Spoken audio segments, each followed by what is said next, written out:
Bonjour à toutes et à tous, j'espère que vous allez bien. On se retrouve aujourd'hui pour une nouvelle recette de Noël, celle des sablés aux amandes. J'ai décidé de vous proposer vraiment la recette de base pour que vous puissiez ensuite la personnaliser selon vos goûts et vos envies. Je vous laisse tout de suite avec les ingrédients. Pour une trentaine de biscuits, vous aurez besoin de 175 g de farine, 125 g de beurre, 75 g de sucre glace, 75 g de poudre d'amande, un sachet de sucre vanillé et un œuf. On commence par placer ensemble dans un saladier la farine, la poudre d'amande, le sucre glace et le sucre vanillé. On ajoute ensuite le beurre et on commence à mélanger avec les mains jusqu'à ce que la préparation devienne bien sableuse. On ajoute ensuite l'œuf et on continue de mélanger jusqu'à ce que la pâte forme une jolie boule.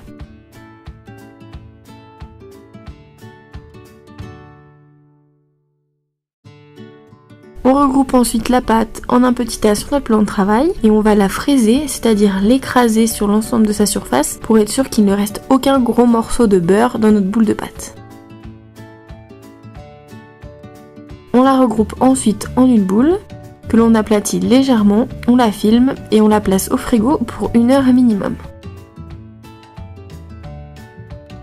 Une fois qu'elle est refroidie, on préchauffe le four à 160 degrés.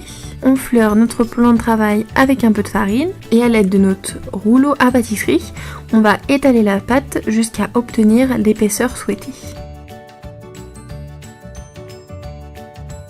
On prend ensuite nos emporte-pièces et on découpe notre pâte avec ceci. On place ensuite les formes sur notre plaque de four préalablement chemisée d'une feuille de papier cuisson.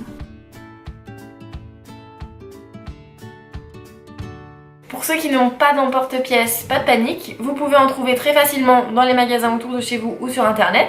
Je vous mettrai le lien en barre d'infos pour ceux que j'ai achetés. Vous pouvez également utiliser un verre pour faire des sablés ronds ou des gabarits que vous imprimerez depuis internet. Une fois la plaque totalement remplie, on la place dans notre four préalablement préchauffé pour 10 à 15 minutes. On laisse refroidir et c'est prêt. J'espère que cette vidéo vous aura plu. Si c'est le cas, n'hésitez pas à laisser un pouce bleu ou un commentaire pour me donner votre avis, mais surtout à vous abonner à ma chaîne. Pour ma part, j'adore préparer ces jolis sablés en très grande quantité et à les offrir à mes proches ou à mon entourage dans ce genre de petits pochons décorés que je trouve sur internet.